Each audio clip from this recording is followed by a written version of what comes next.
صحیح بخاری حدیث نمبر 111۔ جحیفہ کہتے ہیں کہ میں نے حضرت علی رضی اللہ عنہ سے پوچھا کہ کیا تمہارے پاس کوئی اور بھی کتاب ہے؟ انہوں نے فرمایا کہ نہیں، مگر اللہ کی کتاب قرآن ہے، یا پھر فہم جو وہ ایک مسلمان کو عطا کرتا ہے، یا پھر جو کچھ اس صحیفے میں ہے۔ میں نے پوچھا اس صحیفے میں کیا ہے؟ انہوں نے فرمایا دیت اور قیدیوں کی رہائی کا بیان ہے، اور یہ حکم کہ مسلمان کافر کے بدلے قتل نہ کیا جائے۔ صحیح بخاری حدیث نمبر 112۔ قبیلہ خزاع کے کسی شخص نے بنو لیس کے کسی آدمی کو اپنے کسی مقتول کے بدلے میں مار دیا تھا۔ یہ فتح مکہ والے سال کی بات ہے۔ رسول اللہ صلی اللہ علیہ وسلم کو یہ خبر دی گئی۔ آپ نے اپنی اونٹنی پر سوار ہو کر خطبہ فرمایا کہ اللہ نے مکہ سے قتل یا ہاتھی کو روک لیا ہے۔ پھر رسول اللہ صلی اللہ علیہ وسلم نے فرمایا کہ اللہ نے ان پر اپنے رسول اور مسلمان کو غالب کر دیا، اور سمجھ لو کہ وہ مکہ کسی کے لیے حلال نہیں ہوا، نہ مجھ سے پہلے اور نہ آئندہ کبھی ہوگا، اور میرے لیے بھی صرف دن کے تھوڑے سے حصہ کے لیے حلال کر دیا گیا تھا۔ سن لو کہ وہ اس وقت حرام ہے، نہ اس کا کوئی کانٹا توڑا جائے، نہ اس کے درخت کاٹے جائیں، اور اس کی گری پڑی چیزیں بھی وہی اٹھائے جس کا منشا یہ ہو کہ وہ اس شے کا تعارف کرا دے گا۔ تو اگر کوئی شخص مارا جائے تو اس کے عزیزوں کو اختیار ہے دو باتوں کا، یا دیت لے یا بدلہ۔ اتنے میں ایک یمنی آدمی ابو شاش نامی آیا اور کہنے لگا یہ مسائل میرے لیے لکھوا دیجئے۔ تب آپ نے فرمایا کہ ابو فلاں کے لیے یہ مسائل لکھ دو۔ تو ایک قریشی شخص نے کہا کہ یا رسول اللہ، مگر اظہر یعنی کاٹنے کی اجازت دے دیجئے، کیونکہ اسے ہم گھروں کی چھتوں پر ڈالتے ہیں یا مٹی ملا کر اور اپنی قبروں میں بھی ڈالتے ہیں۔ یہ سن کر رسول اللہ صلی اللہ علیہ وسلم نے فرمایا ہاں، مگر اظہر۔ صحیح بخاری حدیث نمبر 113۔ وہاب بن منبع کے بھائی کہتے ہیں کہ میں نے حضرت ابو ہریرہ رضی اللہ عنہ کو کہتے ہوئے سنا کہ رسول اللہ صلی اللہ علیہ وسلم کے صحابہ میں عبداللہ بن عمرو رضی اللہ عنہ کے علاوہ مجھ سے زیادہ کوئی حدیث بیان کرنے والا نہیں تھا، مگر وہ لکھ لیا کرتے تھے اور میں لکھتا نہیں تھا۔ صحیح بخاری حدیث نمبر 114۔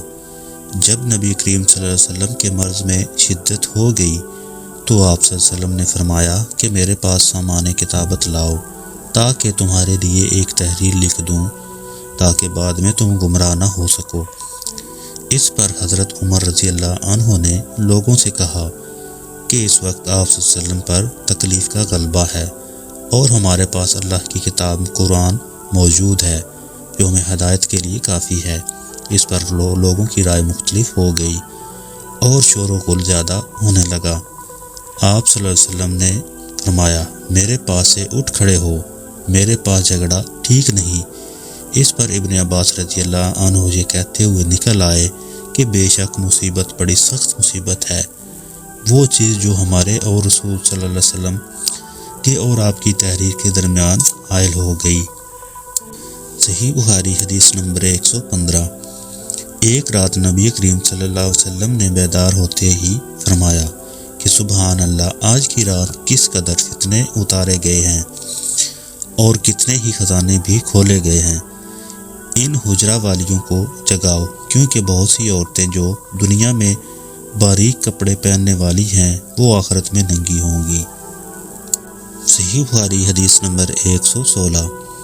حضرت عبداللہ بن عمر رضی اللہ عنہ نے فرمایا کہ آخر عمر میں ایک دفعہ رسول اللہ صلی اللہ علیہ وسلم نے ہمیں عشاء کی نماز پڑھائی۔ جب آپ صلی اللہ علیہ وسلم نے سلام پھیرا تو کھڑے ہو گئے اور فرمایا کہ تمہاری آج کی رات وہ ہے کہ اس رات سے 100 برس کے آخر تک کوئی شخص جو زمین پر ہے وہ باقی نہیں رہے گا۔ صحیح بخاری حدیث نمبر 117۔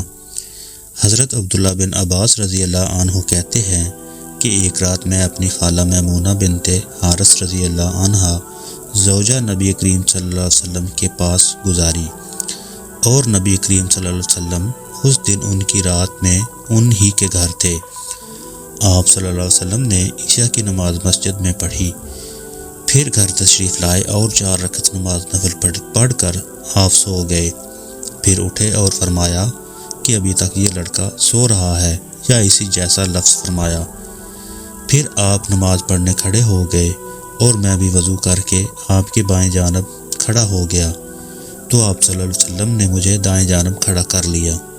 تب آپ صلی اللہ علیہ وسلم نے 5 رکعت پڑھی، پھر 2 پڑھی، پھر آپ صلی اللہ علیہ وسلم سو گئے، یہاں تک کہ میں نے آپ صلی اللہ علیہ وسلم کے خراٹے کی آواز سنی۔ پھر آپ کھڑے ہو کر نماز کے لیے باہر تشریف لے آئے۔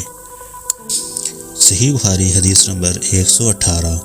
حضرت ابو ہریرہ رضی اللہ عنہ کہتے ہیں کہ لوگ کہتے ہیں کہ ابو ہریرہ بہت حدیثیں بیان کرتے ہیں، اور میں کہتا ہوں کہ قرآن میں 2 آیتیں نہ ہوتی تو میں کوئی حدیث بیان نہ کرتا۔ پھر یہ آیت پڑھی جس کا ترجمہ یہ ہے کہ جو لوگ اللہ کی نازل کی ہوئی دلیلوں اور آیتوں کو چھپاتے ہیں، آخر آیت رحیم تک۔ واقعہ یہ ہے کہ ہمارے مہاجرین بھائی تو بازار کی خرید و فروخت میں لگے رہتے ہیں، اور انصار بھائی اپنی جائیدادوں میں مشغول رہتے ہیں، اور ابو ہریرہ رسول اللہ صلی اللہ علیہ وسلم کے ساتھ جی بھر کر رہتا ہے تاکہ آپ کی رفاقت میں شکم پری سے بھی بے فکر رہے، اور ان مجلسوں میں حاضر رہتا ہے جن مجلسوں میں دوسرے حاضر نہ ہوتے، اور وہ باتیں محفوظ رکھتا ہے جو دوسرے محفوظ نہیں رکھ سکتے۔ صحیح بخاری حدیث نمبر 119۔ حضرت ابو ہریرہ رضی اللہ عنہ کہتے ہیں کہ میں نے عرض کیا، یا رسول اللہ، میں آپ صلی اللہ علیہ وسلم سے بہت باتیں سنتا ہوں مگر بھول جاتا ہوں۔ آپ صلی اللہ علیہ وسلم نے فرمایا، اپنی چادر پھیلاؤ۔ میں نے اپنی چادر پھیلائی۔ آپ صلی اللہ علیہ وسلم نے اپنے دونوں ہاتھوں کی چلو بنائی اور میری چادر میں ڈال دی۔ فرمایا کہ چادر کو لپیٹ لو۔ میں نے چادر کو اپنے بدن پر لپیٹ لیا، پھر اس کے بعد میں کوئی چیز نہیں بھولا۔ صحیح بخاری حدیث نمبر 120۔ حضرت ابو ہریرہ رضی اللہ عنہ کہتے ہیں کہ میں نے رسول اللہ صلی اللہ علیہ وسلم سے علم کے 2 برتن یاد کر لیے ہیں، ایک کو میں نے پھیلا دیا ہے، اور دوسرا برتن اگر میں پھیلاؤں تو میرا یہ نرخرا کاٹ دیا جائے۔